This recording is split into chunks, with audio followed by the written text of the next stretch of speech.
just driving down the street and people stand in front of the house. They're like, hi, waving as you go by. Hi, how are you? And I think we really need to continue to do that. I mean, no matter what city you are here in Florida, even in the country in general, saying hi to your neighbors. And I think that's really, really important because a community coming together, something like that. And it's crazy when they have something devastating like a hurricane to happen. They need a community to come together.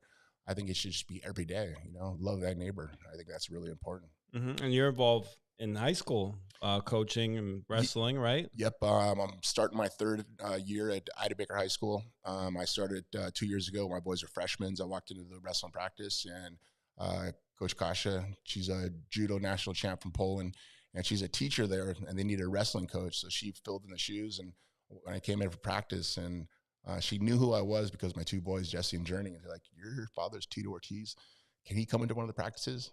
And I wanted to go to one of the practices. So I went and watched, and I was like, can I come help? She's like, we can't afford you. I go, I'll do it for free. Don't worry about it. So I've been coached since then. She does all the paperwork stuff. She helps in with all the throws and everything. Awesome woman. I do all the technique, push the kids. We run stairs for 30 minutes. I really check them. But to me, it's building men and women. We started my first year, we had 22 kids. This last year, we had 58 kids, and 8 of them were girls. And this coming up year, I think we'll be a lot more kids, but now we're going to end up doing tryouts. So the ones who want to do the work, ones who want to work hard. I'm not only just building great wrestlers, but I'm trying to build great human beings for the future of this community and for this country, man. It's important. That's amazing. We have a little technical difficulty. Yeah, no, our YouTube seems like it's popped off again. So yeah, but we're still on Facebook. So we're still on Facebook Live. Yeah, we're still on.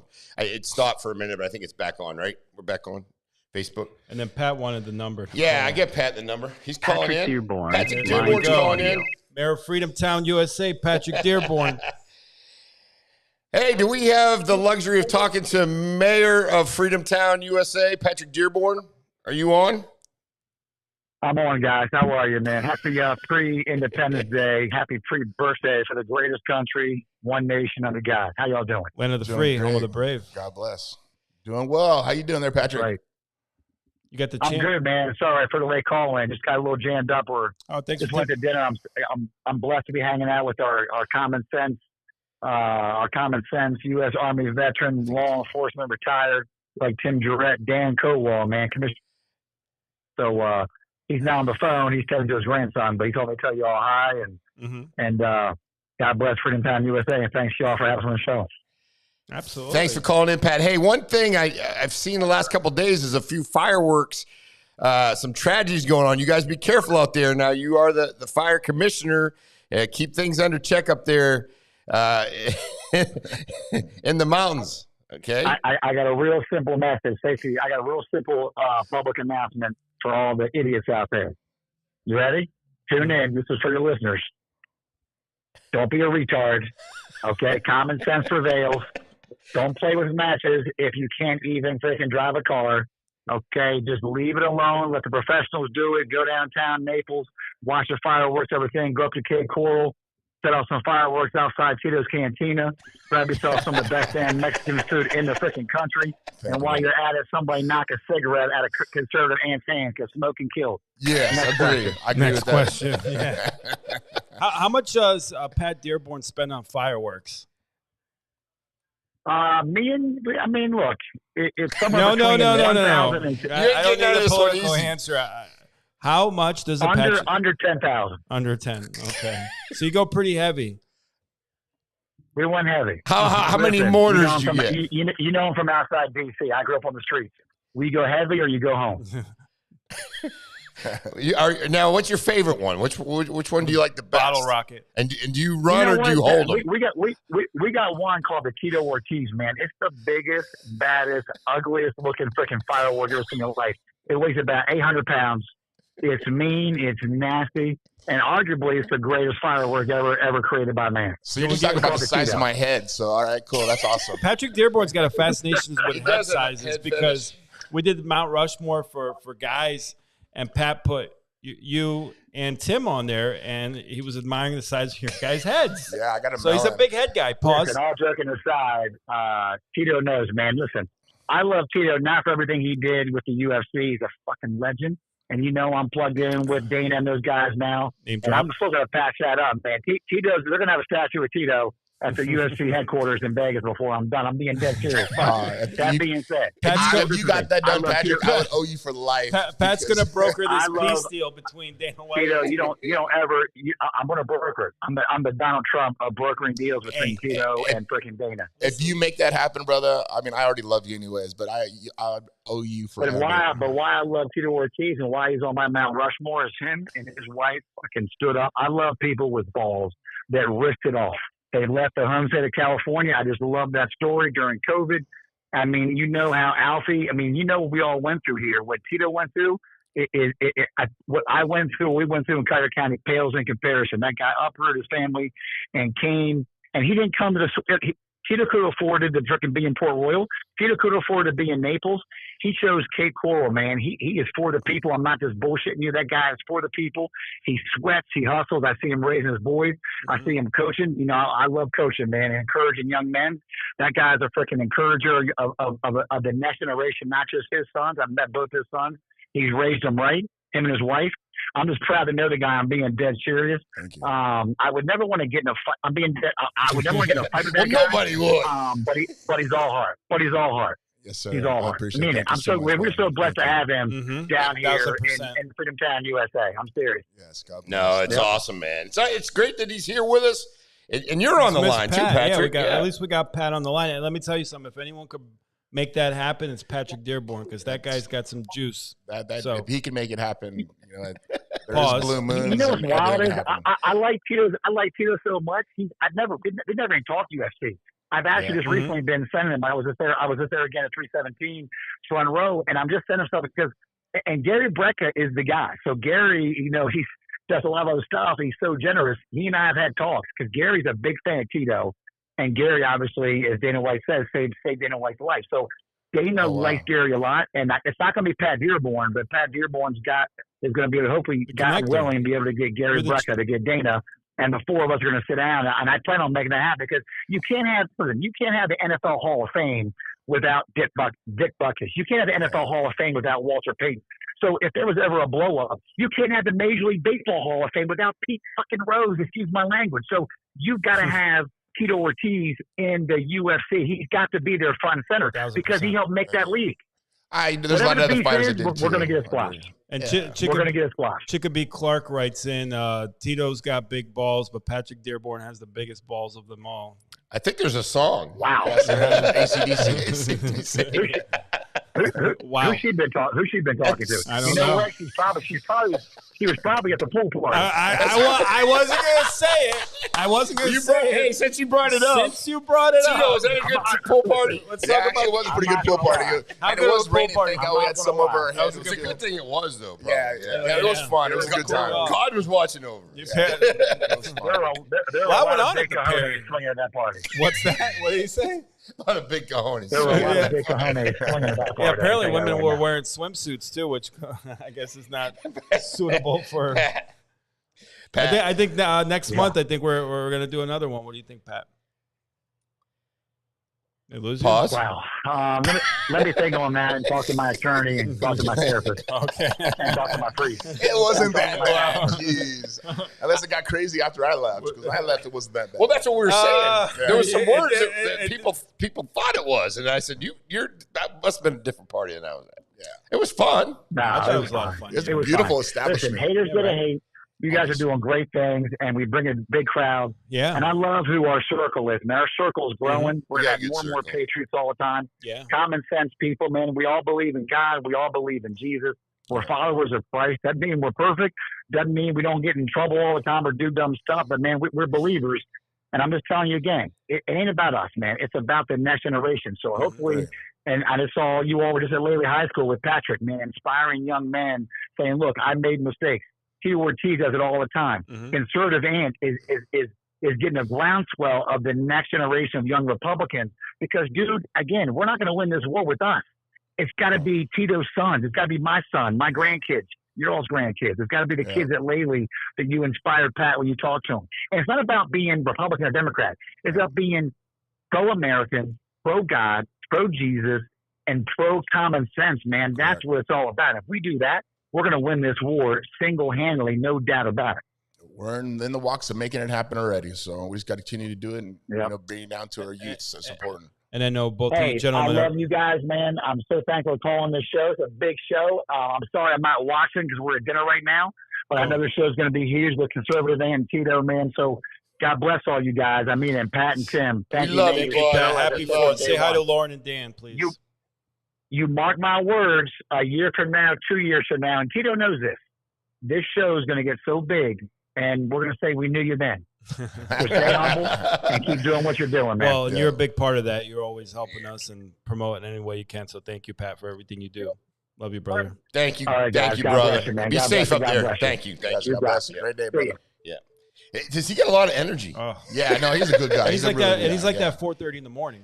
He's the best. I couldn't do that at 4:30. Yeah, no. Pat's like gets up and he's like doing I thought 100 push-ups. I'm up like I can't sleep, and I'll put something on Instagram or something, and like Pat will nail it with a like or send it off. Or whatever. I'm like, what the heck? This guy's freaking going, man. Love having that. He goes hard. And then speaking of which, local, Congressman Donalds, soon to be Governor Donalds. Soon to be governor. I know you're a big fan of. I'm a friend. A fan. Yeah, fan. I've been watching him, God, since 2019, 2020. Just common sense. Mm-hmm. And that's a lot of people are missing is common sense. And I wish they would just wake up.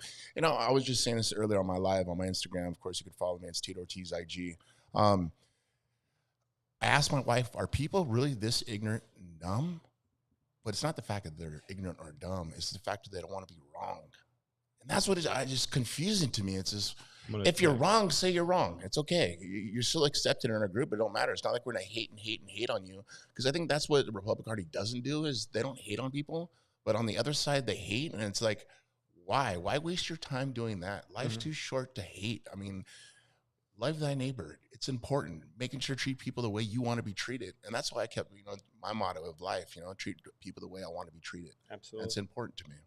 Jonas asks if he wants us to ask you if you've visited Immokalee yet. Yeah, I've been to Immokalee, 15 times. Yeah. I went there for, they have was it poker? Not poker. The casino. Yeah, the casino. Actually, I brought in a few games from Vegas. I went to the grand opening of that. It was Jimmy Johnson was there.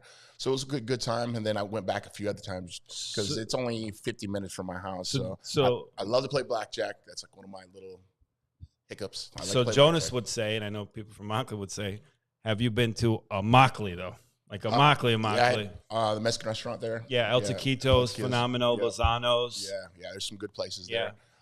They got some good shopping out there for the restaurant too as well. They got cases of tomatoes, and if you ever, you can get that stuff out there really reasonable. Yeah, a couple of the guys from Immokalee came into the restaurant. Good. Talking about tortillas and they have all the produce also. And they have all that stuff too, something to check out. Yeah, I know a lot of the people here in Naples do it, but yeah, that's big.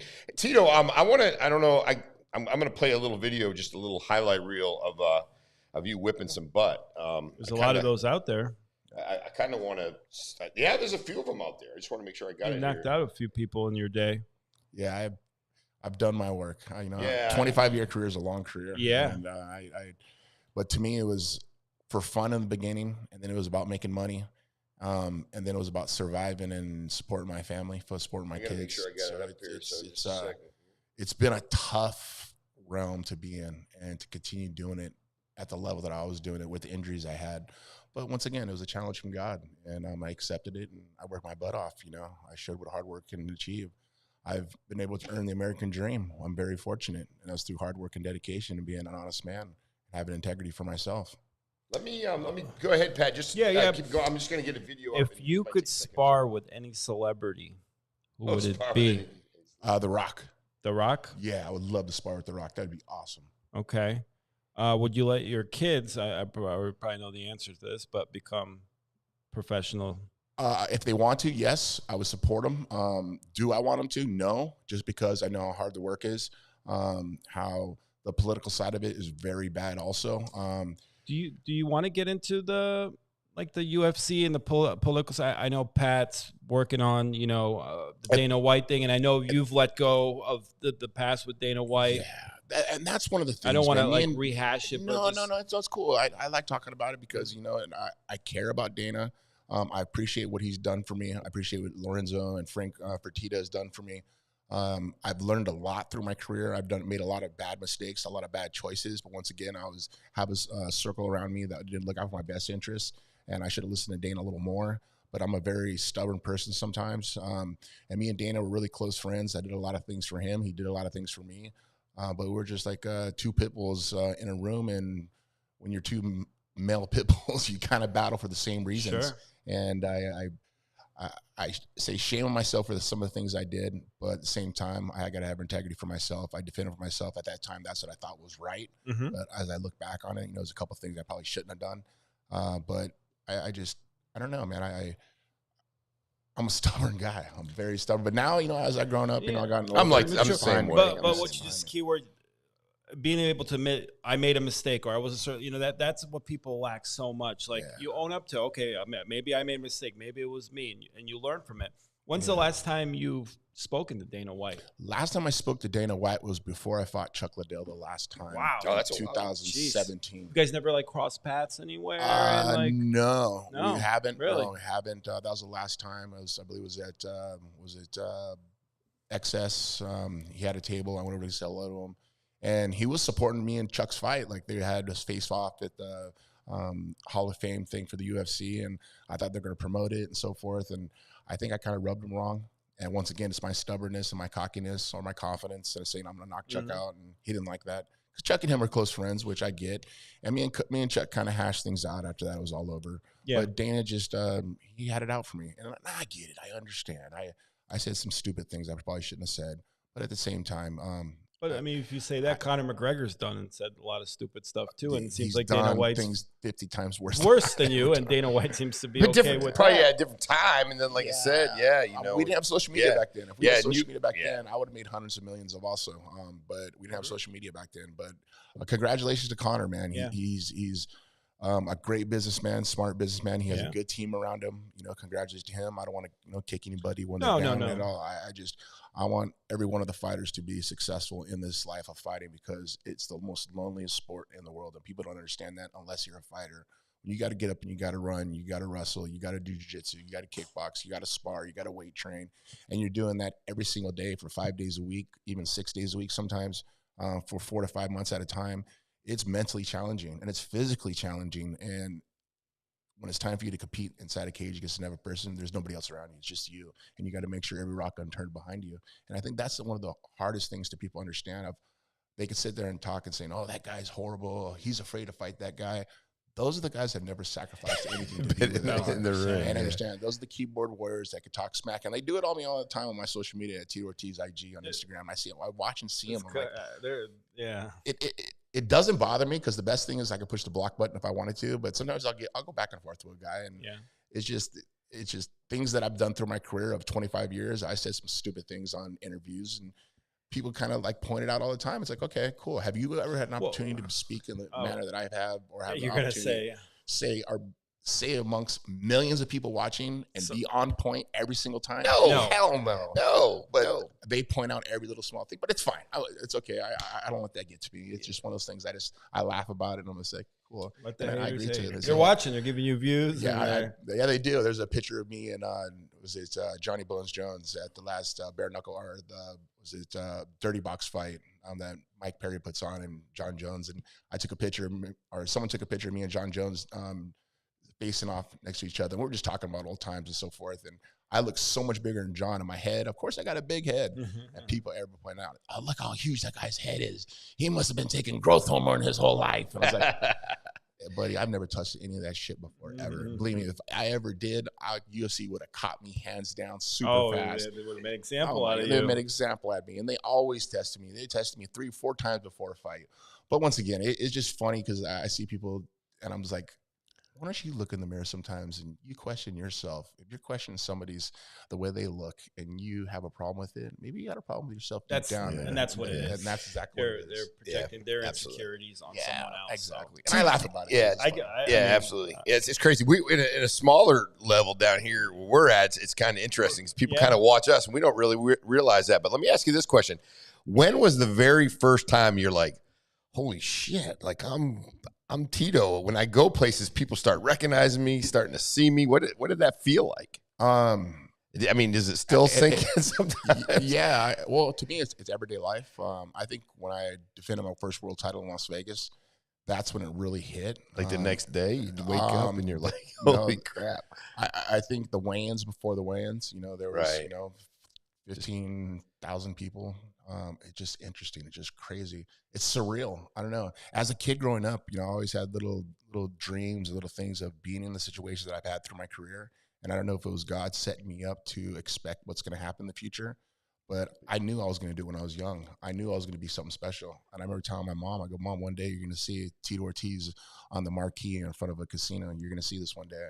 And my mom used to just laugh on it. She goes, you watch too much wrestling, because I'm a big WWE fan. Watch Hulk Hogan, Macho Man Randy Savage. I mean, I wanted to do something great, but the only way to do that is if you work hard and you dedicate yourself to it and just put your nose down and just grind. And I grinded and grinded and grinded. And 2 years later, I became the world champion.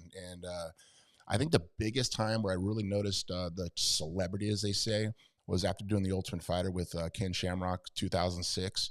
And I remember I lived with my roommate at the time, and I told him, I go, I'm going to Vegas, I'm going to shoot this Ultimate Fighter show. I go, but after this, everything's going to change. He's like, what do you mean? I go, there's going to be millions and millions and millions of people watching it on Spike TV. Everybody's going to know who Tito Ortiz is, and they're not going to see me as the Huntington Beach bad boy. They're going to see the real Tito Ortiz, where I care about my fighters. I want to make my fighters the best person and the best fighters in general. But the things that I did during that season, it was great because people got to see the real Tito, who I truly am.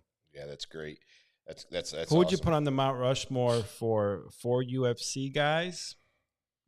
And then for just anybody in Southwest Florida for pushing kind of the conservative MAGA patriot movement.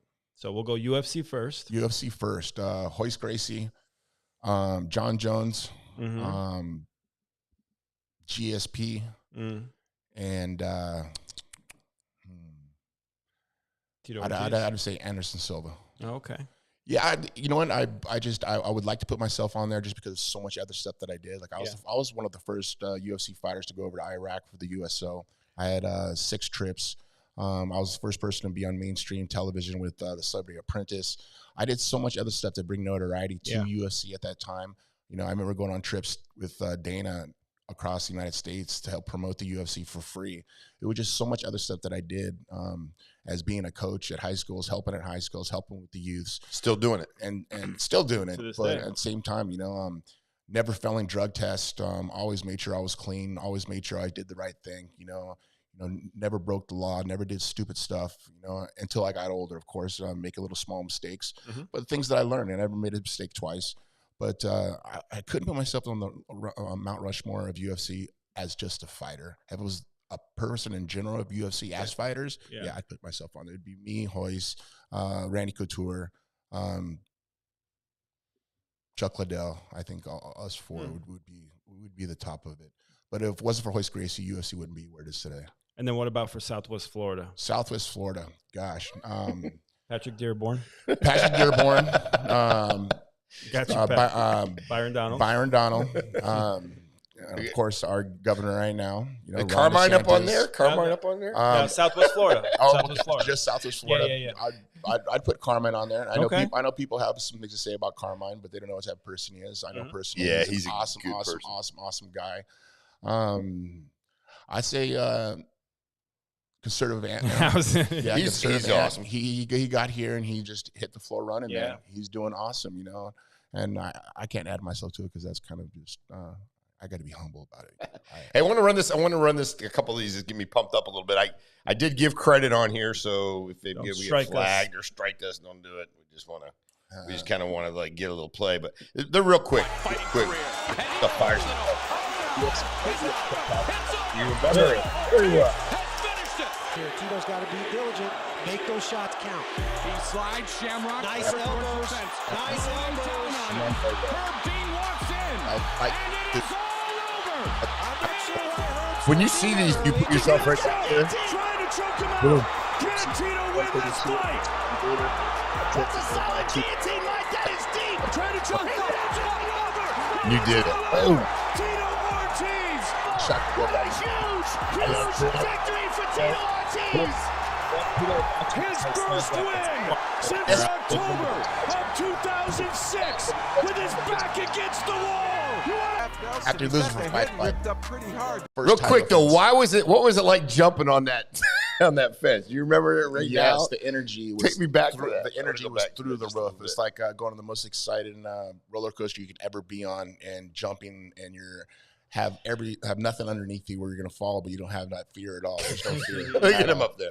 Yeah, it was just great because everybody blew up. I was an 8-1 underdog on that fight. Wow. I wasn't supposed to win. I was not supposed to win.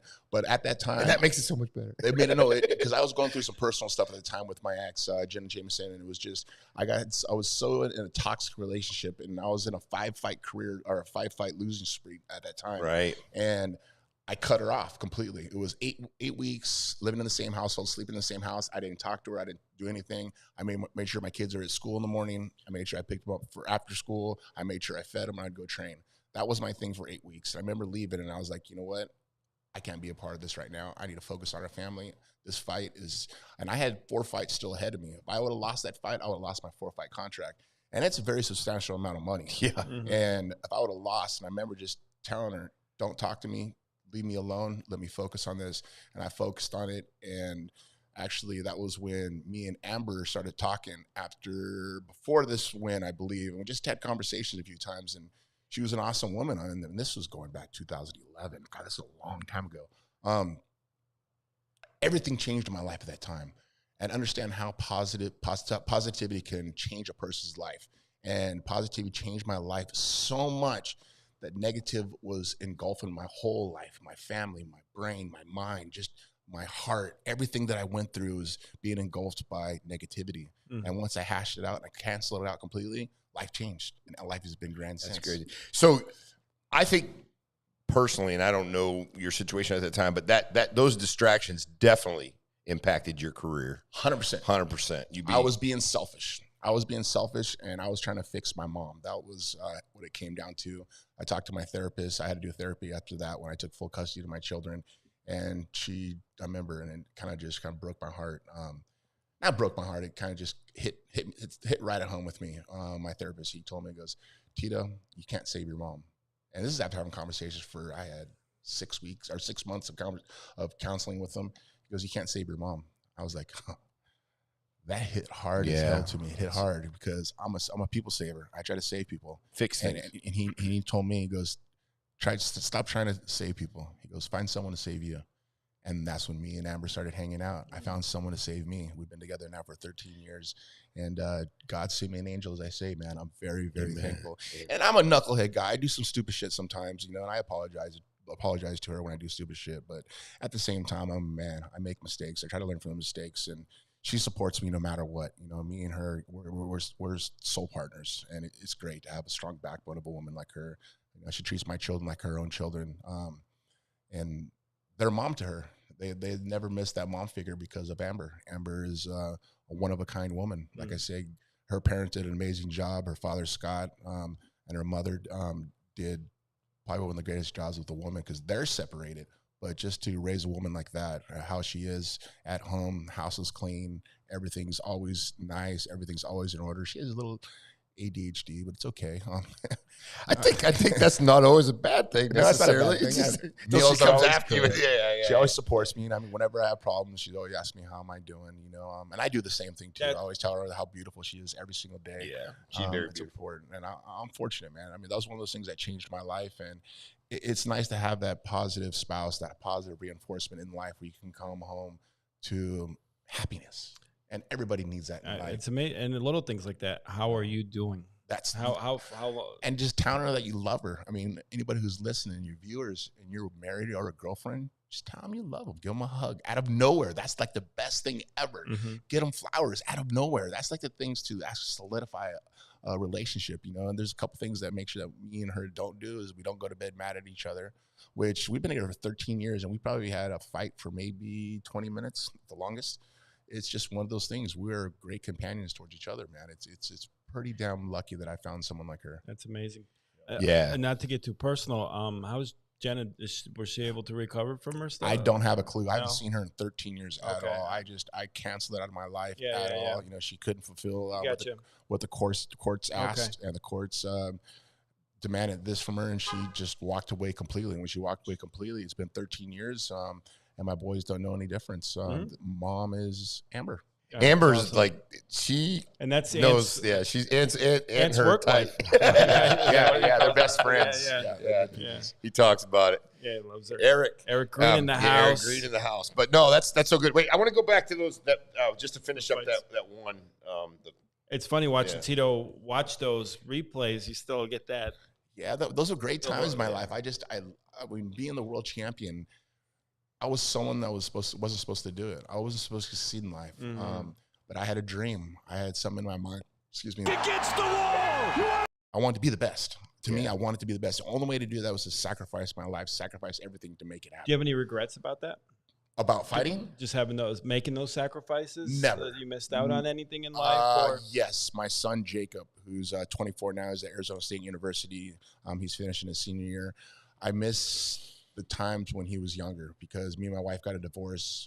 My first wife, Kristen, we got a divorce because we just weren't in love anymore. We had a child. He was 4, and she moved to Arizona. I stayed in Huntington Beach, and I missed out on a lot of time with him. And it breaks my heart because I always try to apologize to him. I talk to him as much as I possibly can, but he never reaches back out to me. And it's like, I don't know if it's his mom that's saying things, but it's heartbreaking for me because I try to be the best father that I can be to him because I never had a father and I don't know any difference. There's not a manual how to be the best father ever. You just kind of go what you learned and what you know. But I tell him, I'll take care of you no matter what. My doors are always open to you. You're always welcome in this home. You know, there was times when he was younger, I guess from 5 to 18, where he came and see me 6-7 times a year from Arizona. He would come all the time. You know, I'd see him for his birthdays. I'd see him for Christmas. I'd see him for Thanksgivings. We would change out. But now it's just like kind of the last year and a half I've been blocked out. Yeah. It breaks my heart because I pay for his school. I give him money every month, and it's just for school, and it's just every time the first comes about, that's the only time I get a call. So it kind of breaks my heart. But I could put myself in his shoes at that age. I mean, I was the world champion at 24, so it was different because I had nobody. I didn't have a dad. I had a mom, but she was just doing her own thing. I was doing my own thing, and I didn't reach out to her, so I understand that. But at the same time, it's just he has everything in his hands. He has the world in his hands. I just wish he doesn't let it waste his time and go away. Now I know he's doing good in school.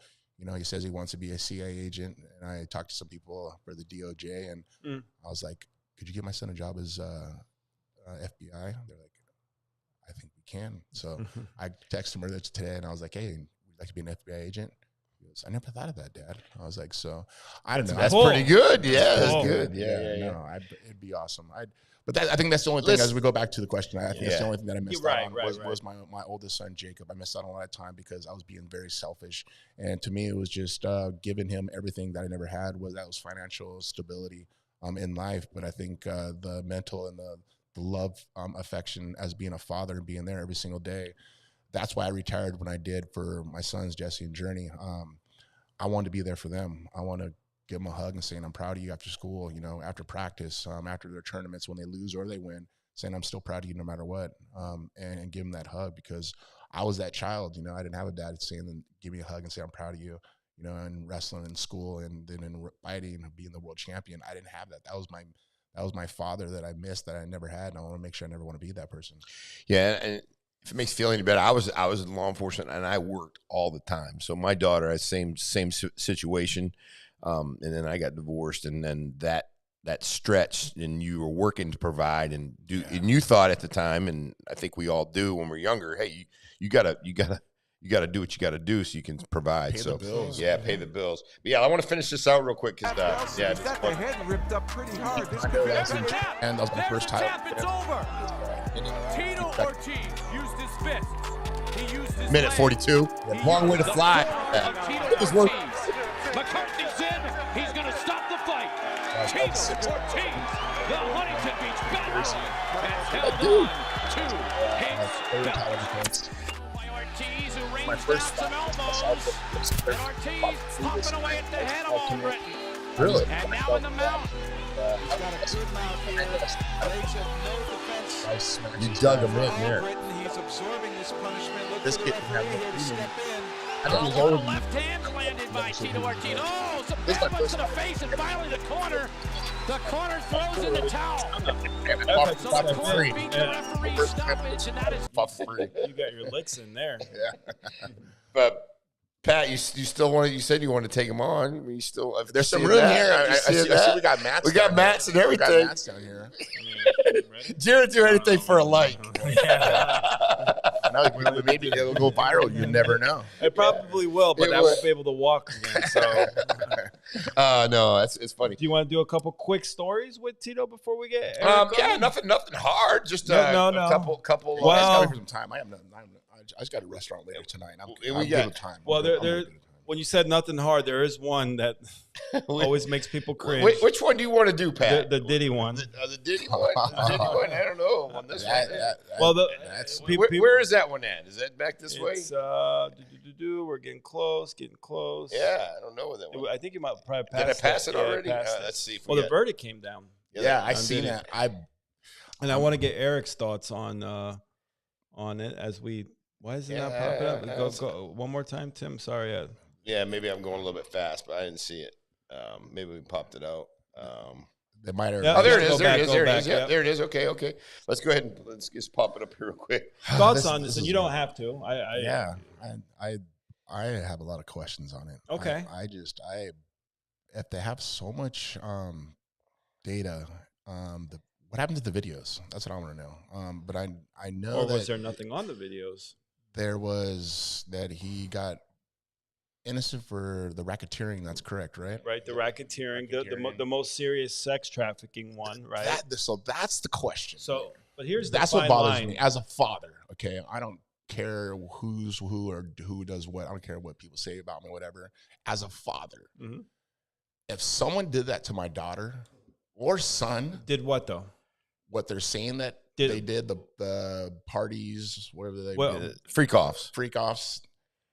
I think he's Not out even- of. I think he's out of that one. What he, Yeah. I guess, I think So- what stuck was him paying people to come to Which his place. they were prostitutes. So that was part of it, though, Not right? saying Tito? that- So that goes from all of a sudden you can do one or A, and then you miss B, but you can do C, and then you miss D and F. How does it always goes A, B, C, D? But F. here's the thing: like when I think sex trafficking, I think of someone taking a 13-year-old girl from like Honduras, and which is actually absolutely horrifying. And I have a person should be daughter. hung That's and like burnt. my biggest in front of everybody. fear. in is front of something everybody. like- He should be hung and burnt But in front of everyone. Sex trafficking can also be apparently defined as, say, I call so-and-so in Arizona and fly her down with the intent to only have sex with her. That could be considered sex trafficking. It could be a prostitute too. So now you're paying for. If you're paying for it, that means a little different. The age is the biggest situation. Yeah, but I don't think there was anyone If it's a underage kid here, right?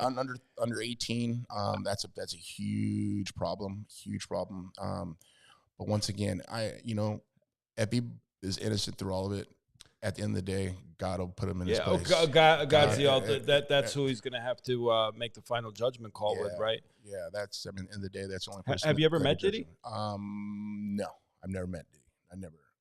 I had it in the same circles, maybe once or twice. I believe it was after I went to the Oscars. Then went to a party after, and Wasn't a Diddy party. no, it was not. But Tito's like, hell. But there's one of the reasons why I left, because there was a little questionable things, and I was with my ex at the time, and I was like, this doesn't feel comfortable. Right. And I knew that something was up, and I was like, you know what? I think it's time to leave. Did you see being in LA, Hollywood, and past life crazy stuff at like they portray the Diddy parties? And, Nothing really crazy, like nothing crazy. I mean, every time I was there, I've always we go to nightclubs. I maybe been to a couple mansion parties, which were guys who own big marijuana companies, and nothing bad at all. I mean, I've always made sure I watched out for my surroundings. Always been protectful. The people I was with. I mean, I'm Aquarius to the T, so always protect the people around. When me. you get in that position, did you have anybody that was there that would say no to you? I guess that's a big thing when you get to that level, celebrity status, fighting. UFC champion, did you have somebody that would friend enough to say, Tito, we ain't doing that, we can't, or did you pretty much self-govern that? I always self-govern. Okay, yeah. Because I think that's where people get in trouble, right? That's what get in trouble. I mean, they don't want to feel like they want to fit in with everybody else and they make bad mistakes. Yes. Yeah. But I've always, once again, my conscience has always weighed heavy on me. I have to look in the mirror every night and make sure that I go to bed with a smile on my face and have that integrity for myself. I think that's very important. But what Diddy's done, I once again, I'm not a judge. I can't judge anybody. Right. But at the end of the day, God will be the only judge. Absolutely. They should look into a lot more of that. I want to know where all this video stuff is because I know a lot of this stuff has been recorded. But once again, I don't really fulfill myself by watching mainstream media and looking at all that stuff because that stuff is just so toxic. And since 2020, I cut everything out. Like we don't have DirecTV at home. My kids don't watch Nickelodeon. We don't watch a lot of that stuff just because it's just so draining of your soul, so much draining of your body and mind. I just stick to positive stuff, I watch a lot of podcasts. I watch a lot of motivational speaking. I'm actually doing a motivational speaking out in Arizona for Maha, to make America healthy again, for our kids, just for the future of this country. And then I'll be doing another one in Fort Lauderdale in September. So I'm just trying to, just help this country provide for the future of our children. As Patrick said, the future of our country is our children, is our youth. And we got to make sure we eat healthy. I think we're one of the biggest countries in the world with the most obese people percentage. I think it's like 73% of people are obese just because of what they eat, all the different type of foods that they're eating, all the artificial stuff that's in the foods. It's heartbreaking because we've been told so much. And the longer that I pay attention to stuff, because in 2020, I was locked in my house for a whole year because of COVID.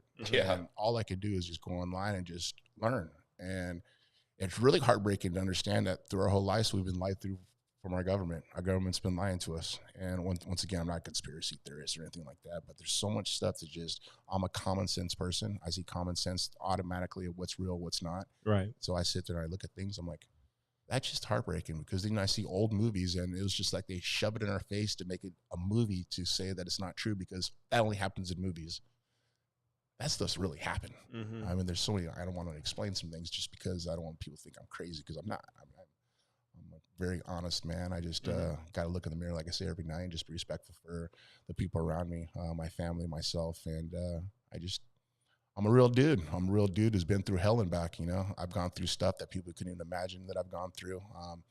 My life is a book. My life is a movie. And I've lived through a few different series, and actually we're working on possibly a documentary, working with a big company right now. Things are just finally paperwork getting done, so I can't talk anymore about that because of NDA, but this is something that I think people have a really good time watching. I'll make people cry, I'll make people laugh, I'll make people feel proud, I'll make people feel more involved in their own lives to better prepare for the future. Who would you want to play Tito Ortiz if maybe my he is an actor, so I can do it. But as a young one, it would be my son Journey. My son Journey is my replica. Like, so we did in vitro to have my twin boys, Jesse and Journey. So Jesse is my ex, and Journey is me. Like, same height, same weight, same expression, same mannerism, but super, super smart. I mean, I wasn't educated during high school. My thing was I just had to get educated enough to be able to wrestle for my GPA. I had to be over a 2.0. Right, to play. It wasn't until college where I was like, I have to actually learn this stuff.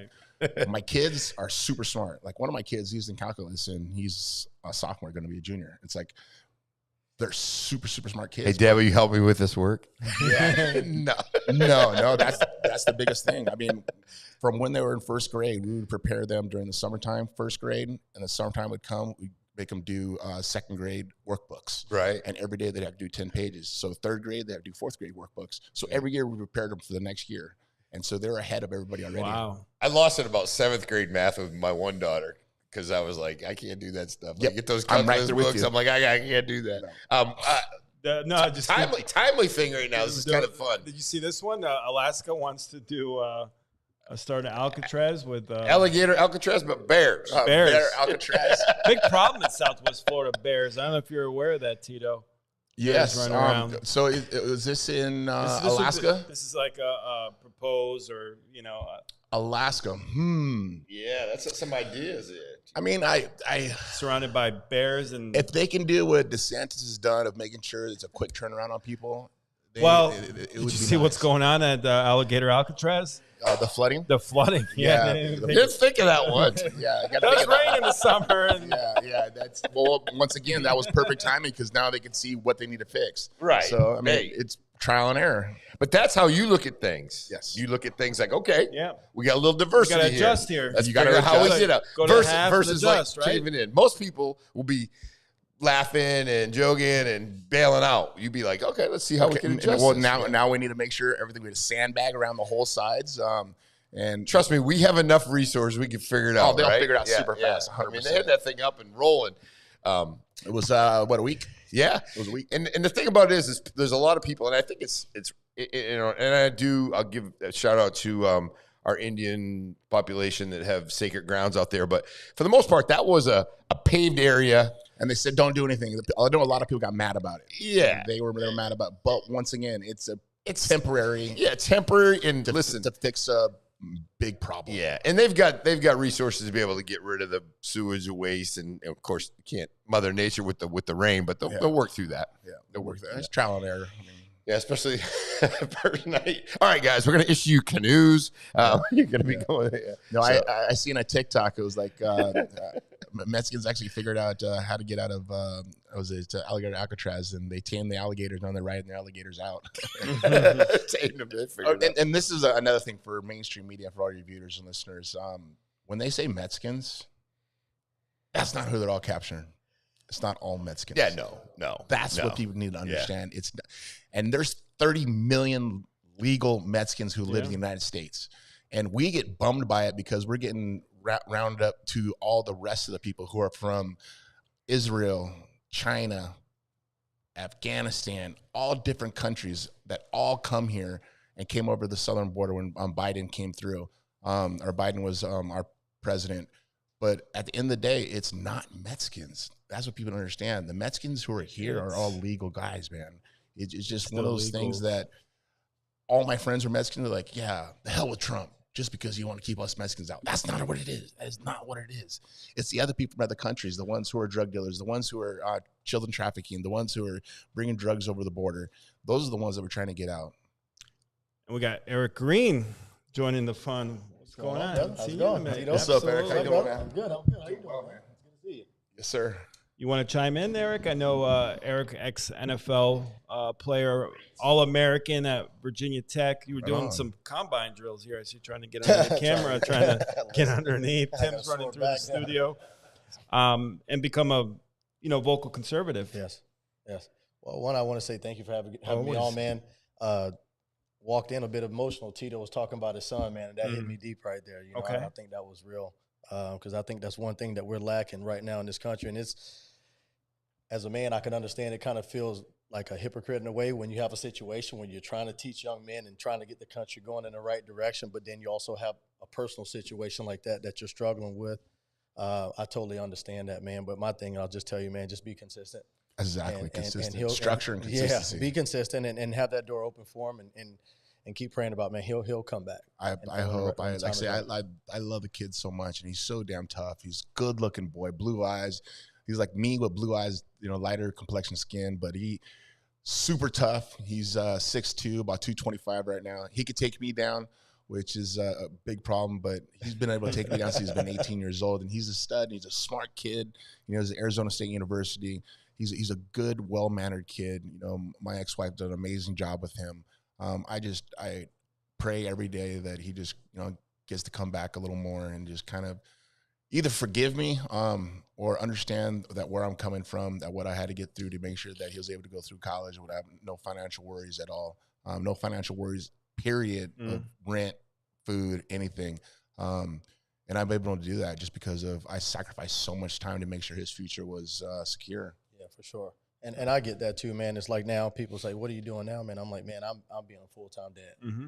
And you are full-time dad. I am, and it's because one thing is man, it's like money. We have money, this, whatever, but time is one thing that we can never get most back. valuable one thing you can't buy. Yeah. One thing you can't buy back is time. And when you're young and you're in your career, I understand that, man. When you're 21, 22, 23, 24, dude, it's like you're having money, you have distractions, you got all like real life, and people don't understand what that's like when things are thrown at you and life is thrown at anything that you want is at your hands, and then you have young kids at the same time, and so like I have a 19 and 17 year old, and I understand that, I remember that, like, I had an opportunity to start over with my 9 and 7, my 10 and 7 year old, but I do understand that just being busy and being so caught up training and all this, and then your other lifestyle here, and then trying to raise kids at the same time. There's a lot that I miss with them, and I was blessed enough to have that opportunity to make it up with them, and now it's like, my whole thing is just lead by example and being patient and also forgiving. And one thing for me, I had to forgive myself first. So that took me to my twin boys who are 16 now. I literally had to forgive myself. I'm like, all right, you're doing a good job, and I'm thankful that I have my wife to say I'm proud of you for things you do, of how you take care of us, and it's important. Like I say, I didn't have a dad. I didn't have anybody to tell me I'm proud of you. I didn't have anybody to give me a hug and say good job, Tito. And it was like that thing that I was missing. So that's why I try to give too much to my kids, but I don't want to spoil them. I don't want to make them feel entitled. But at the same time, so then I make them work, where they work their butts off. Like, Dad, this is hard. I go, you don't understand. This is easy. Just wait until life's hard. Wait until you get 18 and you go to college. You got to make decisions. You got to make this decision or this decision, and you always got to make the right decision. Yeah, no doubt about it, man. Renato asked, what would be the intro song for the Tito Ortiz movie? The intro song for the Tito Ortiz movie. I'd have to think about that. What would be the intro song for Eric Green movie? I have to think about that too, man. Yeah. My life, it has its ups and downs. It has its peaks and valleys like no other. Tito's might be Eye of the Tiger. Oh man, seriously, that's a good one. I've gone through some stuff where I shouldn't be here right now. As I grew up and understood, I had 3 choices in life: dead, prison, or where I am right now. Yeah. Eminem, Not Afraid. That's another one too. I walked out actually. Did you really? Yeah. It's life, man. It's life. Yeah. It's what God gives you. It tests your character to see what type of person you are. Because there's people who fail all the time because they believe that God's not real, that he's not going to help you. Jesus Christ didn't die for our sins. And that was one of the things that I really understood, because last year, me, my wife, and my 2 boys, we got baptized at Cape Christian. And I accept God and Jesus into my life 100%. And I remember being young going, I can't walk into a church. A church is going to burn down if I walk in. Like, Tito, that's not how it works. Jesus died for your sins. Then I understood. It's like, all right, things I've done, the mistakes I've done, do I have regressed from what I used to be, or did I progress and become better? I became better because I learned from my mistakes and understood what he's died for our sins. I've done those sins that I haven't made those sins multiply or do over and over again. I made sure I stopped and not did them. I learned from it. It was a learning process. That's the key, is the mistakes we make. If we can learn from them. I've certainly made mine in my life, but if you don't learn from them and then able to, speak on them and hopefully give back and teach. And that's what is, because a lot of people say, I had a friend of mine that's asked me, he was like, oh, I have a friend that does this and she's a Christian. I said, well, yeah, she believes in Christ. I said, but she's not born again. When you're born again, you change your life. The things that you used to do, that's not who you are anymore. And we all have started somewhere. We all have screwed up. I mean, look in the Bible, it's full of nothing but sinners, murderers, all these type of people. But, to be able to look at what you used to do and change your life. But not only just that, I believe a lot of people are, they get leadership or being a husband. I'm a man, so I automatically get this. No, is being a leader is by example. Everybody can have lip service and say what you want and this, but it's the actions that follow, and when, let's say, a wife or whoever, they see your actions, it makes them want to follow you. And I think that's the main thing now for me, is that I want to be who I say I am. I don't want to be a hypocrite. I see one thing, and I know Tito knows this, what you do when no one's watching, that's your true character. 100%. That's where you gain the most. Right now, when you were training or whatever it was, I'm sure you didn't just do what your coach told you to do. It was when no one was watching, when you were alone. That's the key. That's what got you through 2 in the morning, and I was like, okay, I can't sleep right now. I got to put my shoes on. I'm going running stairs and like screaming down the street, running sprints. Absolutely. People looking out their window, calling the police, going, what the hell's wrong with that guy? But mentally, to me, I was doing something that someone else wasn't doing. I was doing the work that they didn't do, and I didn't need anybody to be my hoorah behind me going, come on, go, go. I was like, I was my own hoorah. I had to look in the mirror and go, all right, Tito, you got to do the work right now. Get your ass up. And I still do it to this day. When I work on my cantina 5 days a week, I have to get up and go, all right, I got to go. I got to talk to people all night. I got to make sure my tables are clean. I got to make sure people get their food served the right way, make sure it's warm, make sure everybody's doing their job. And it's challenging, but at the same time, I love it because it's what God gave me, a little challenge in life. If I didn't have that, I would be bored. I don't want to be bored. You ever get a customer you like told not to come back? Not to come back. I had one conversation with a couple. And they tried to get a free meal from me. Yeah, that happens a lot in restaurants. Yeah, I found out because when I first opened, I never owned a restaurant before, but I guess in the area, that's what a lot of people go do is they'll eat half the meal. And like, this is not what I wanted. And there was a couple that came in and got nachos, and they're like saying, this is horrible. I can't believe this. And as he's saying it's horrible, he's taking another bite of nacho. And he's like, this place is never going to be successful. He kept like complaining to me. I go, well, you know what, sir? I guess Mexican food is not your what you like, your cup of tea. And he's like, well, these nachos are just horrible, as he takes another bite of another bite. And then a couple of my friends who actually own some of the restaurants there, they know Tito. That happens all the time. They come in, they eat half their meal, and they leave and try to get a free meal deal. So after that, if they eat even a quarter of the food, they pay for it. Yeah, they're paying for it. But once again, that's happened twice. That's happened to me. But it's just one of those things. I mean, you can't make everybody happy in the food restaurant business, but I try to. No, I'm a provider. I like to make people happy. I like to have people have an experience. I mean, I'm there waiting tables. I'm serving tables. I'm cleaning tables. People are like, Tito, you're like the first restaurant I've ever seen. You're a servant, man.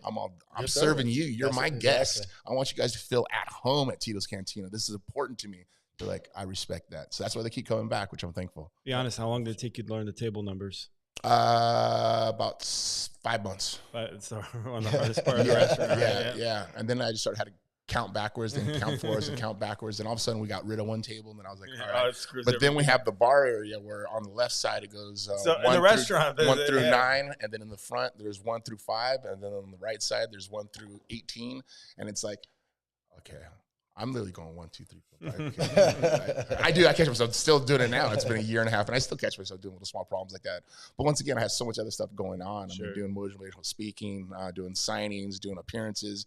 It's just I'm not just doing just the restaurant. Coaching at the high school. Even as a former manager of a restaurant, especially then you go to a new restaurant, you learn all the seating numbers all over again. It's not. And then you take out 2 tables and the whole, Yeah, I'm glad we're as small as we are right now because I'm learning. Like I say, it was it was a tester for me. To me, it was just to have fun. That's all. It wasn't about making money. It wasn't about making money. It wasn't about anything like that. It was just like, I want to do something fun. This is something that I've always wanted to do. I want to try this. I want to do it for like 20 years. Let's give it a try. And I got thrown into the restaurant business off the deep end and off the bat. I'm thankful for Chris Rowland, who was my partner in this, and I bought him out in the beginning of the year. And he kind of showed me the ropes of business in the restaurant business. I'm thankful. My general manager right now, Michelle Pralin, he actually has done a really, really good job of just making sure everybody's managed the right way. He's a cook himself, so he used to work at Two Meatballs right across the street from us. Yeah, good place. And it was 2 Meatballs, cool. Kid, yeah. Well, I think that'll give you success, man. When it's not about the money. It's just about having fun. It's not work. But that's when I became the world champion. It wasn't about the money. It was not about the money. It was about that belt. It was like, I want that belt, man. I'm going to work my ass off, and I'm going to do everything that nobody doesn't want to do. When I'm sore and I'm in pain, and I'm like, get up and do the work. Time to do the work. And when I became the champ, I was like, that was the hardest thing, is to hold on to the belt. Getting the belt wasn't that hard. But holding on to the belt was hard as hell. To have it for 5 consecutive times. But once again, it was just sacrificing. I lived in California at the time, and Korn and Limp Bizkit were just on their way coming up, and they're close friends of mine. So they'd be on tour all the time, and they're like, hey, come with me. I'm like, I can't. I got to train. They're like, no, come with me. I was like, no, man, I can't. Just one. It's just one weekend. Discipline right there, man. Yeah, no. That and then the Playboy Mansion. They're like, yeah, we're going to the Playboy Mansion this weekend. Come. I was like, I can't do it. I got to train, man. I got to train. They're like, it's only one night. I go, that one night, is that guy doing it? No, I'm not doing it. But once again, I mean, life came full circle. I've been able to visit that place a bunch of times. Playboy Mansion? Oh, hell yeah. It was fun. It was fun. It was good. We had New Year's and was it Halloween's? You go in the grotto? Yeah.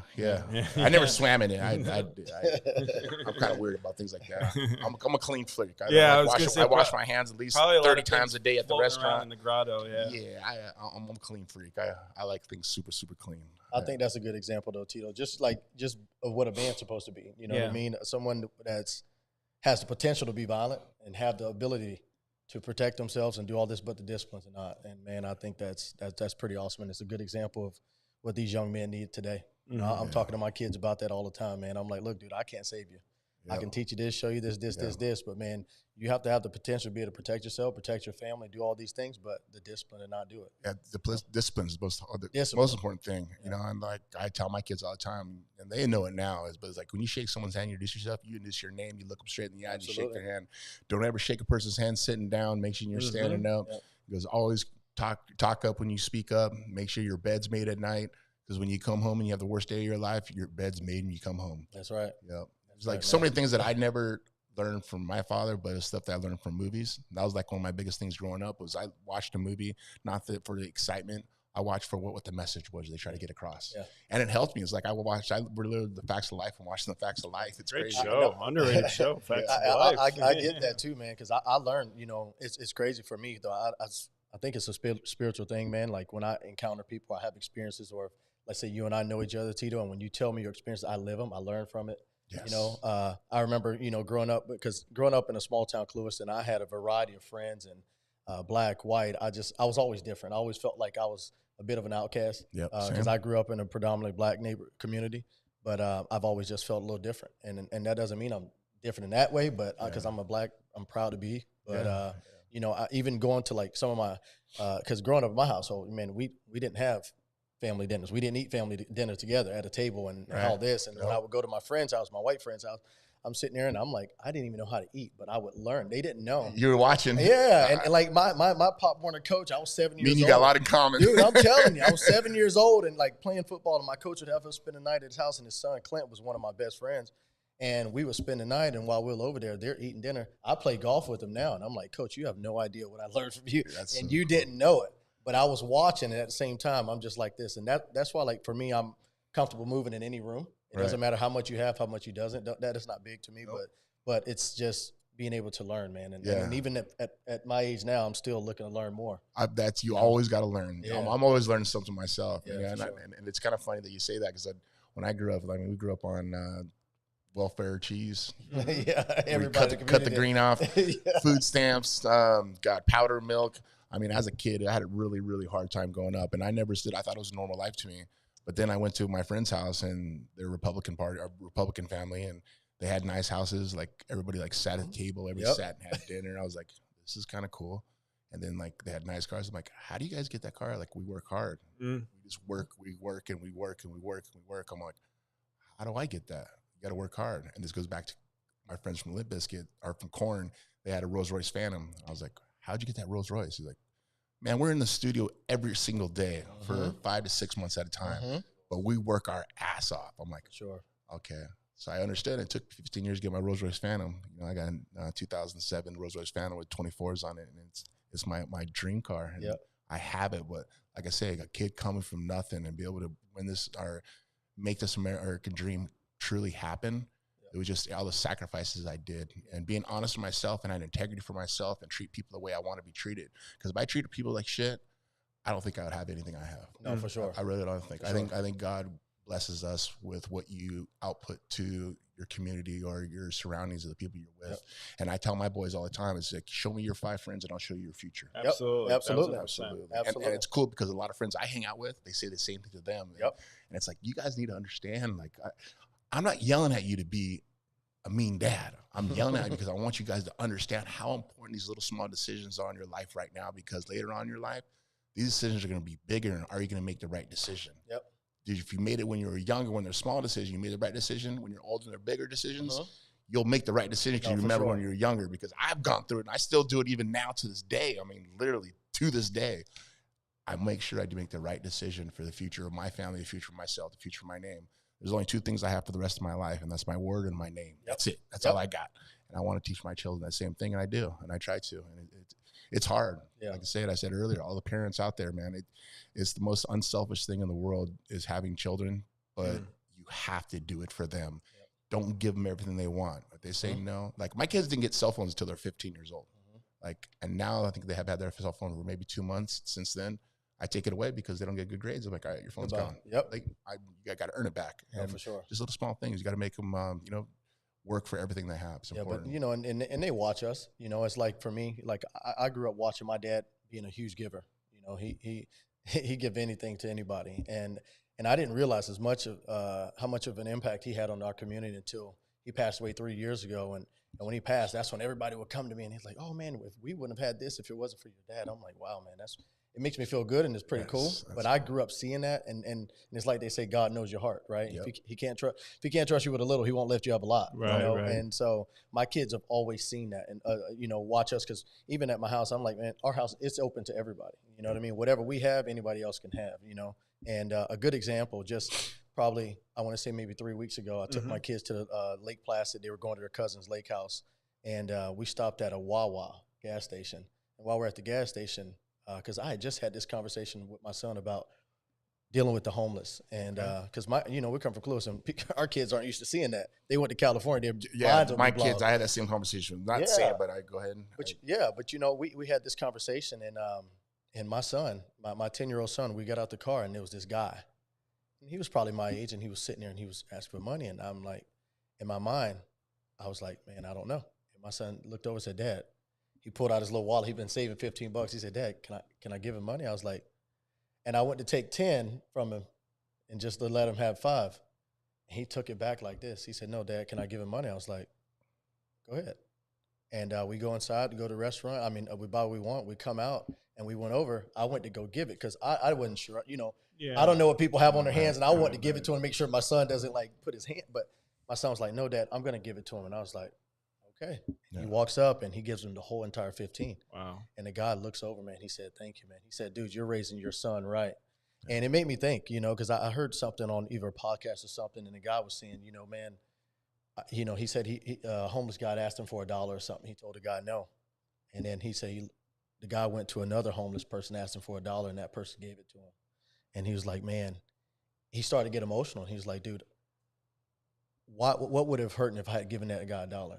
He said, how many times have I wasted $1 on stupid stuff? So what if he's going to go buy drugs on it? How many times have I done, things that I wouldn't be so proud of with $1, you know what I mean? And so I was telling my son that story, man, but just, right, I mean, it was one of those proud parent moments when I saw, that he was thinking about that guy, and it was genuine. It wasn't just to, do whatever, but man, I was just. Let me tell you something real quick too. I want to give you some kudos. So you remember when we were at the, was it Naples Hilton for the Legends event, and you pulled me aside. Do you remember what you told me? Yep, I remember exactly. You have this platform. You really should consider, maybe talking about what you overcame and, more God's work and stuff. And I said, I think you're right, Very next day, I'm doing something, and I meet Vaughn, and I connect with Vaughn Young, and I said, I got to get Vaughn on our podcast because Vaughn's very adamant. Recovered, was in prison and giving back to the community and trying to prison reform and all that. So connect with Vaughn, and then through Vaughn, I get connected with Coach Fritz out at Laley. So then I go speak at Laley to the kids about dangers of drugs and alcohol. And then through that, I meet Jonas, who has an NIL program, and actually going to announce someone next week that they're giving out an NIL deal to, someone that you know. And so just amazing opportunities that have come through that, just speaking to you. And I always, go to you for kind of advice, and you always give me some great wisdom. So I appreciate that. Yeah. And, it's like, I think I was randomly, and this was before I knew God, and I had this guy, I think I was in Omaha, Nebraska, in a Chipotle, and the guy walks up to me. He goes, hey, man, you're gonna be a minister. And I was like, dude, you got the wrong. This is when? Yeah, this was 2011. So you're just out of the NFL? Yeah, just out. And I'm like, dude, you got the wrong person, brother. Like, and I'm like, and then it just randomly, I'll be in place and people would come and say that to me, and I never understood it. And now, obviously, things have changed, and I understand. I'm not, standing up in the church, but, man, every time we have an opportunity for our voices to be heard, it's the same thing. It's a ministry. Tito, your restaurant, it's a ministry. Yeah, people see you in there. You get an opportunity to talk to them. So an opportunity to come on here, man. So I got an opportunity actually Cape Christian in Cape Coral to go speak and kind of give testimony. it affected so many people. And I just said how I went through the things I did and how God actually reached out to me and showed me it's going to be okay. And it was so heartfelt to me in the way I did it. I've never spoken at a church ever before. I mean, I do speaking engagements all the time, but to speak at a church, I remember my mom was just so proud of me because my grandfather actually was a pastor. Oh, wow. In Door of Faith in Maui, Hawaii. And he used to speak the Bible. My true name is Jacob. In the Bible, Jacob wrestled against the angel beat him and saved his life.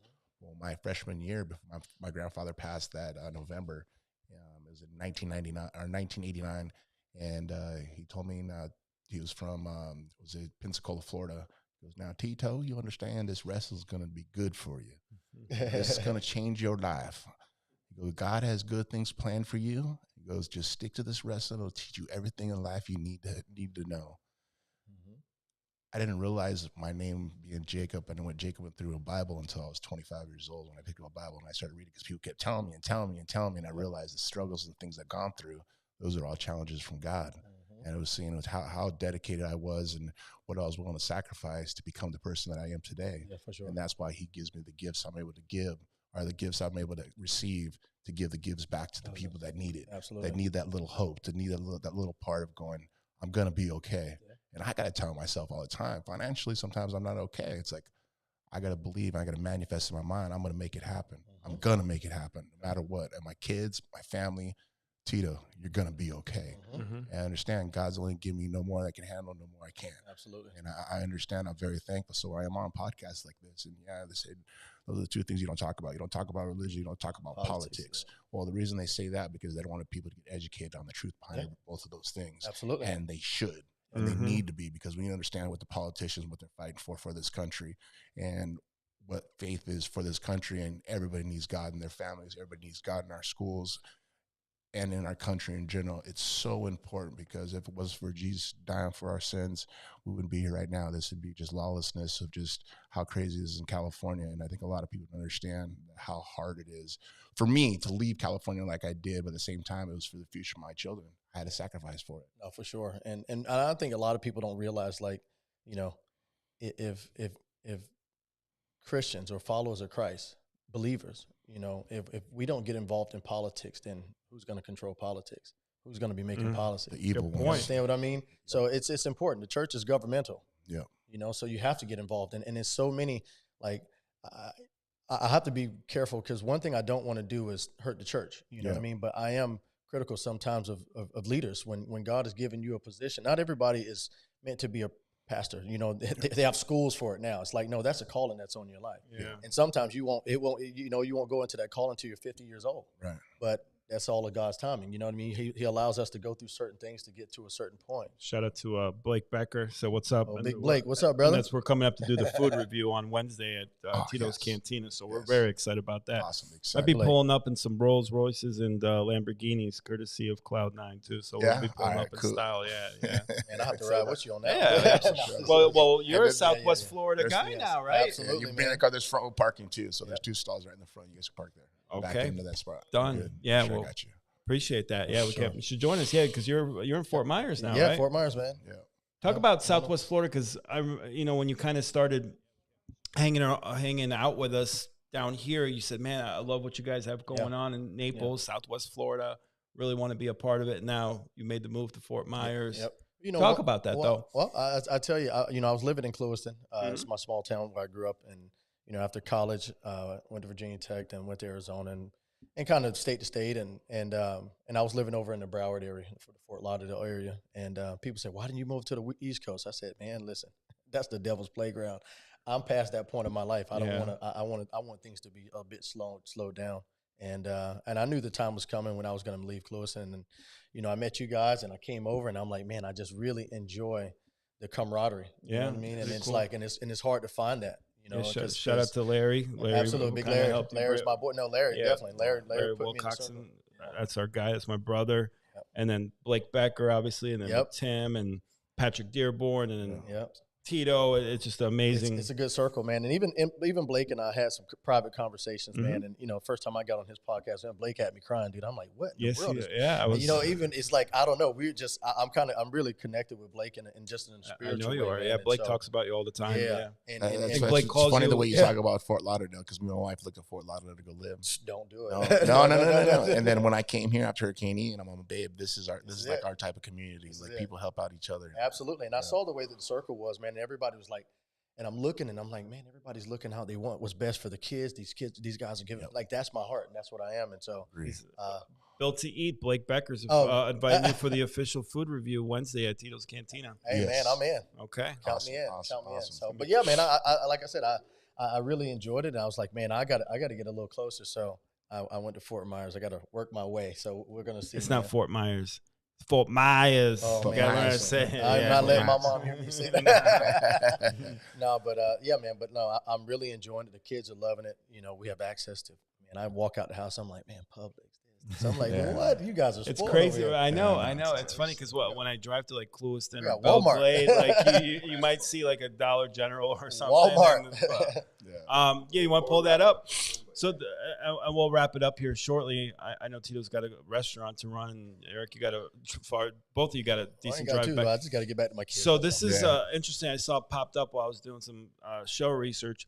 The best looking, most appealing NFL logos, right? So the Buccaneers, Panthers, Vikings, and Ravens and Rams got the best logos, and then You played on 3 of them. you play. So Eric, here, let me see if I can name all the teams Eric Green played for. You definitely played for the 49ers, right? Yep. Played for the Cardinals. Yep. And why am I drawing a blank on the third? How many teams did you play Miami. for? Miami. You got Okay. it. Yeah. Yep, Miami. Yep. What? So. Arizona's it though. I'm only playing in Arizona. But favorite team aside, who do you guys think has the best looking logo in the NFL? And people can chime in as well down there. Man. Best looking logo. What do you think, Timmy G? Like, because you said Bucks right off the bat. I said Patriots because of red, white, and blue. That, and I knew Stephen Neal, who was on offensive line, number 62. I wrestled with him in college. So we went to Cal State Bakersfield. And he never played football ever in college. And he walked onto the Patriots and won 4 rings. Yeah, he played for a while, too. Yeah, he played for a while. Yeah, Tony was, Stephen Neal was a close friend of mine. Stephen Neal. Center or guard, right? He's on center. Center, yeah. That and Tony Gonzalez. So Tony Gonzalez. Yeah, I went to school with Tony. Yeah, I went to school with Tony. Yeah. He's good people. High school? Yeah, high school. Really? Yeah, what Huntington Beach. Huntington Beach High School. Oh, that's right. Tony Gonzalez is. Yeah. Well, you know, man, I don't know. I don't know. Black is like my favorite color. Yeah. I like the Jaguars and you know Jaguars do have a good looking logo. Their team sucks. But. Oh, I know, but but also like I may not be logo. It may be more of a uniform, but man, I've always loved that Raider. The Raiders have a great, and so do the Steelers. Yeah. Steelers. Yeah. But we know the 49ers probably have the best. Little bias. No, at the end of the day, I don't know. I guess you can say Cowboys because Cowboys is America's team. Are you a Cowboys fan? When I was in high school, I was a huge Cowboys fan. But you're no longer a Cowboys fan. I do because what they did over during COVID and this last few years of not having all this stuff political wise. You haven't been an NFL guy, or I did until 2020 like when they started taking the knee for the BLM stuff, and that was all just that hurt me. Personally, just because I know a lot of people who played, and I was like, why are you guys doing this? Like, that's ridiculous. Well, we've all been held down. I'm like, no, man, this is like 250 years ago, man. I mean, this is years and years. I agree. Can we grow and better ourselves? And as they did it, so. But when you came on the podcast, I played devil's advocate. You should still have the freedom to express because agree. They got on. But when Nick they make Bosa, people, they're making people. They were making people. Yes. And then they said I mean, you can argue, but then they got on Nick Bosa for wearing a MAGA hat, and then people for promoting Trump during NFL. So it's like you should have the right to, definitely don't agree with taking a knee for the anthem. But listen, man, you get paid millions of dollars to play a game, and I remember, what they do the national anthem, and especially when I think it was Lee Greenwood. Proud to be an American. That song would come on, dude. I was in tears. I was in tears always. Yeah, man. I'm proud. But so you don't think they should have the right to take? Well, yeah, you should always have the right to do it. But I just think keep the politics out. Man, play the sport. People want to see sports. People don't want to see wokeness. All this stuff. It's like just do what you do on the outside. When you're outside of there, you go on podcast, speak whatever you want to speak. Yep. But when you're out there playing sports, just play the game, man. Yeah. And I don't disagree with you, but then people would get on. Like I said, if guys were wearing MAGA hats or doing the Trump dance. So it's like you have it both ways. Yeah, but all that was a result of the wokeness. No, I get that, but yeah, I think you should. You should always have the option or the freedom to do it. Nobody's going to stop you. But when everybody's doing it, it was like people were being forced to do it, and then it's like you're the bad guy if you didn't do it. You're the bad guy, the problem. And you're getting fined for not doing it too. It's like now I just have a problem when people are like hate America. It's like, man, like this is the only I don't country. see a rush of people trying to get out of America. So that's one of the things that bothers me because I've traveled. It's such a bad country. I've traveled to Iraq. I've been to Kuwait. What's the toughest place you've seen? Like, wow, they really have it. I was in, outskirts of Turkey, right at the Turkey and the Iraq border. Okay. And they're living in huts. They're living like no lights, nothing. Mm-hmm. And little kids are having fun. Like they're just playing. They don't know any better. They don't know any better. That's when the people here in the United States need to go somewhere else. I mean, even going like in Mexico for a and like day. In the like little small areas in Mexico where they have nothing. And this is one of the things I do with my children. Like we'd go to the Walmart. I go spend like $1,500 and buy toothbrushes, all the essential needs that you need for, toiletries and so forth, basketballs, soccer balls, like little small things. And then we'd go to the community and pull the truck up and kids be there, be like, here, you have this here. Yeah. And have my kids giving it out. And all of a sudden kids are like, toothbrush, toothpaste, please. And my kids are like, Dad, all I care about is toothbrushes and toothpaste. I'm all, this is how I'm telling you to brush your teeth. This is how they don't have it. So I let them see how hard they have it. When I travel to Thailand, same situation. There's a guy rolling around with 4 kids on him, one on his lap, one on his shoulders, one on the back. And like, Dad, they don't have shoes or shirts on. I go, they can't afford it, son. A lot of people here in the States, they say that they hate America. Go live somewhere else. Get out of your parents' bedroom or your parents' basements and go live somewhere else where they have it hard and see how good we really, really have it here in this country. No, for sure. And that's what really hurts and bothers me so much because I paid so much in taxes in this country. I paid half of what I've made, 10 million, so forth. But it is really hard to see people say that they hate this country when they never even left their own parents' home. They have the right to leave. And when you have the freedom to say it, like, you look over in Europe. I never got that with like gay protesters protesting for, Hezbollah or Iran. Like, do you realize you can't do that over there? Well, what that is, man, it's just like Russia and China. It's like frenemies. Hey, we have a common enemy. Let's be friends until that enemy is out the way. Then we hate each other. You know? And that's really what it is, man. So, but listen, dude, we all have the freedom to, like you said, to do whatever, but that's a problem for me when I see people that aren't appreciative and thankful. Because I am, because there really are people out there that laid their lives down so that I can appreciate each and every one. And I made a post the other day and I said, man, it's like, and I got a little flack. The girl read it wrong, but I was like, man, it's like, and I was talking to the black community. I was like, man, I just feel I'm watching the way some of us are acting. I'm like, man, our ancestors deserve the freedom that we have, and some of us deserve the punishment that they had.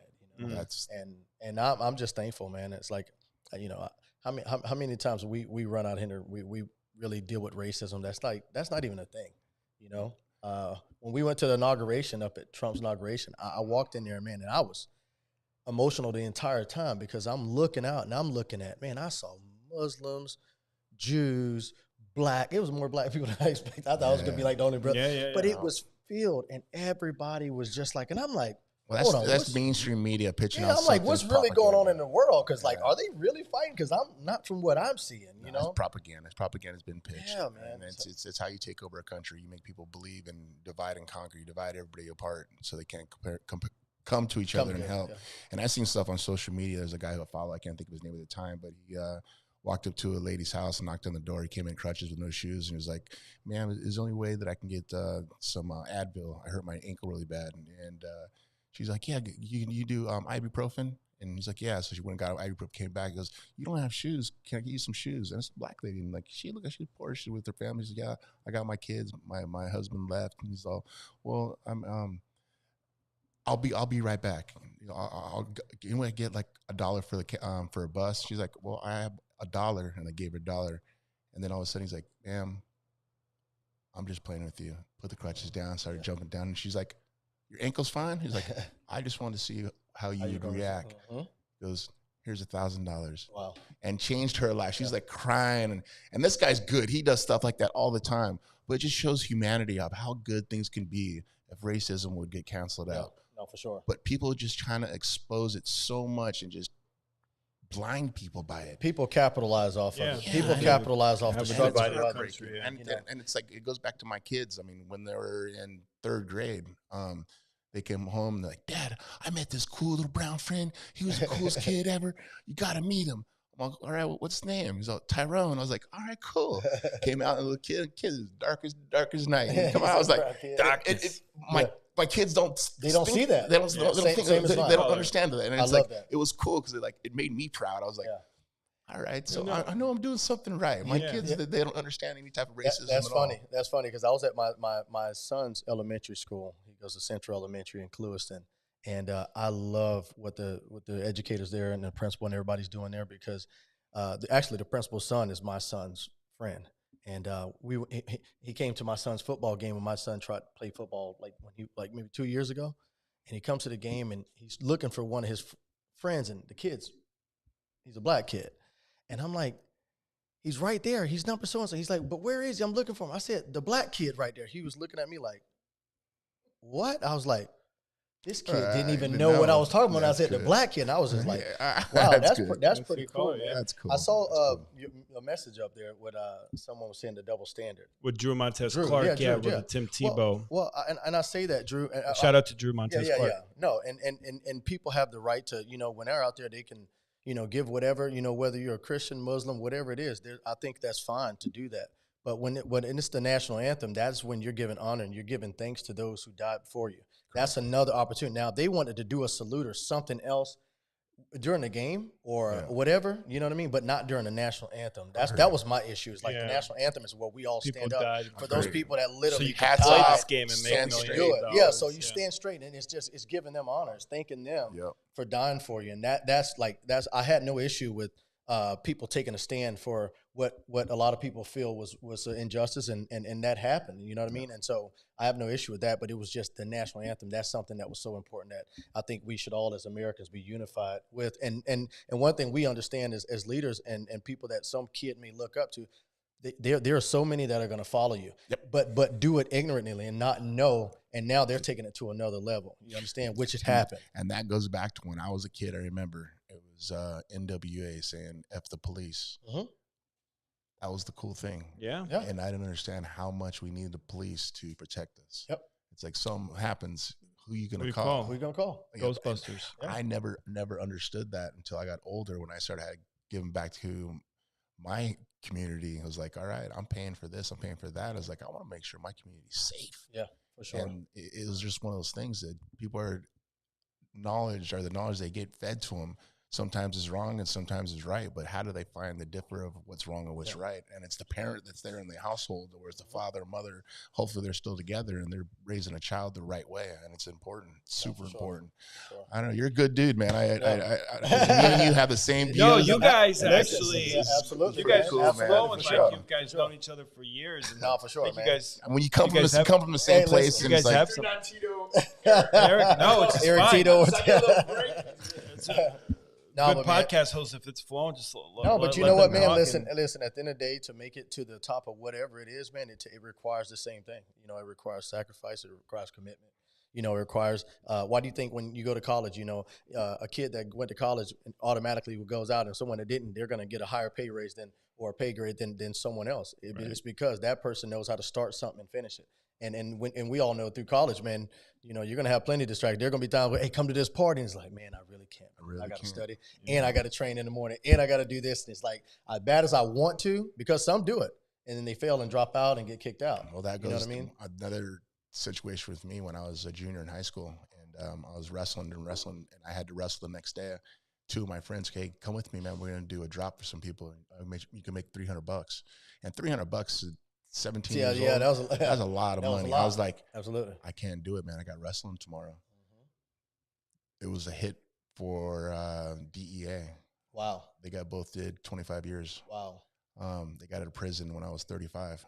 Mm-hmm. Wow. And if it wasn't for wrestling, I wouldn't be here right now. I wouldn't be the man I am today because I would have been in that car with them, and I would have been at the same time as they did. And once again, Jacob had that angel that day, and the angel showed him. I was able to be successful, and he beat me, and he showed me the right way. and guided me in the right way. And that was one of the stories, like I say, that I'm lucky to be where I am right now, because I wouldn't be where I am right now without God to help me. No doubt, man. Very thankful. No doubt. And I believe that, you know, even wrestling and fighting and all that, man, it was an outlet. Yeah. You know, and I'm sure you can identify with this, but just even after retiring football, that was my outlet.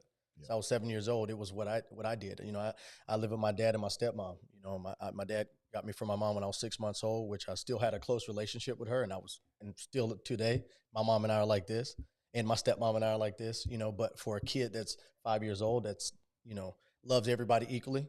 They're not saying anything bad, but you know. And so in my mind, I'm not calling my mom, dad, stepmom, anything until I was 5. Because I didn't want anybody to feel more important than the other. Yep. So just to think that, you know, I'm that young and having to take on all that mentally, it was tough. So football was like my opportunity to go out there and just to let it all out. And so, you know, when you retire, it's like military guys. Like, okay, well, where's my brothers? Like, That's why I have a restaurant. That's why it helps me, because all my fans come in and I talk to them. It's actually that's therapy. That's my out. Man, therapy dude, for me. Listen, that's why I enjoy coming here, because I'm like, man, I get to come and be with like-minded people. This is therapeutic for me. You guys don't realize, man. It's like he's like, man, I know we got a long drive. I'm like, dude, I will happily make that drive. He asked me, I'm like, dude, I'm coming. And he's like telling me, thank you. I'm like, no, thank you. Yeah. This is therapy for me automatically. Absolutely. And you know, and I love the transparency between friends, because I think Drew, that's one of the, you know, he's one of the guys in the circle too. Yeah, you know absolutely. what I mean? Mm-hmm. And so, and he can have opposing views, and it's like you can ask those questions, man. And I love that, and I appreciate it. That's the good thing too, is we can have opposing views, but at the end of the day, we're like, cool, bro. Right on. But correct me when I'm wrong. Like, I want to be corrected. Yeah, you know? me too. I don't think he just had opposing views, but he was just saying how they crucified Tim Tebow. Oh, okay. No, so he was on the other side. No, he was on the other side. Gotcha. They you know, crucified Tim Tebow for taking a knee, but made it acceptable for BLM to take a knee. Well, it's like right now, you know, I think in Atlanta they were hunting down some kids that stepped on the pride thing or had a flag, and they're like hunting them down, looking to put felony charges on them. But you got people out here burning American flags, and that's fine. I have a problem with that. I don't get it. I think if you burn a flag, you know, you should be a felon. They said a year in prison. Yeah. Done. To think of, like, man, like, make an example of somebody, and that stuff's going to stop quick. Send you to El Salvador for a couple of days. Hey, listen, man. But you know, alligator Alcatraz. Listen, that is more about the messenger. Yep. Trump said something a while back. That's exactly what it is. It's the message, not the message. It's who's saying it. I promise you, when Pat walk in here or Eric walk in here to some dude and say, "Hey, man, you better stop," and then when Tito walks in here, it's a different messenger coming to say it. You know what I mean? And that is setting an example. Message. Yeah, it's a message. Like, because I promise you right now, they're gonna take me. Man, look, dude, I'm following the rules, because I don't fool with alligators or snakes. No. Snakes, they got pythons. Listen, dude. Hey, I will self-deport. Like, I'll try. Listen, I'm gonna come back. I want to do this the right way. But you are smart, man. You know, exactly and also dissuade people from coming here illegally as well. Because the border crossings went from like 30 or 40,000 under Biden a day to like a couple hundred. It's and the thing is, insane how much it's dropped off. But we all know that we need immigration. Like, we need it. So 1,000%. A lot of people take my message the wrong way. No, because, you know, I ran restaurants for a greater part of my life, and Tito can attest. You go in the kitchen, it's Guatemalans, Honduran, Mexicans. All Mexicans, you know, legal Mexicans, and I don't care which. You can go to Fifth Avenue, you can go to Mercado, or you can go to the hardest workers. These restaurants, they came from the hardest workers, the best workers, the nicest people, and they want everything for their families. They want to work hard. And that's one of the great things you think about. The ones that are hard workers, the ones that love God. You know, they love faith, and they love their family, and they love their freedom. I mean, those are the ones that are always good people. But then there's at all businesses, every business, there's a bad person somewhere. Yep, small. Either it's a doctor, attorney, politician. There's always somebody bad in that group. Always. Don't matter what group it is. There's always somebody bad. How do we weed out the bad ones from the good ones? We see what they can do through the years of time that they're here. Yep. And come here legally through a legal process. Correct.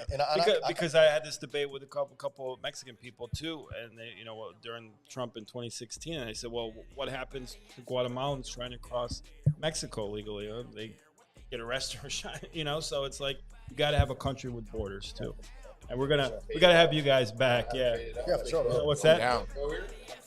Yeah, I can hear it. Yeah, we're Awesome conversation, gentlemen. Thank you. I hope all your viewers loved it. Yes, thank you. I hope I didn't hurt anybody's feelings, but if I did, I'll do it again. It's all right. Life's I love tough. you Wear a anyways. helmet. Yep. Yeah. Thank you, guys. Yeah, for sure. Down here in the swamps, in the woods.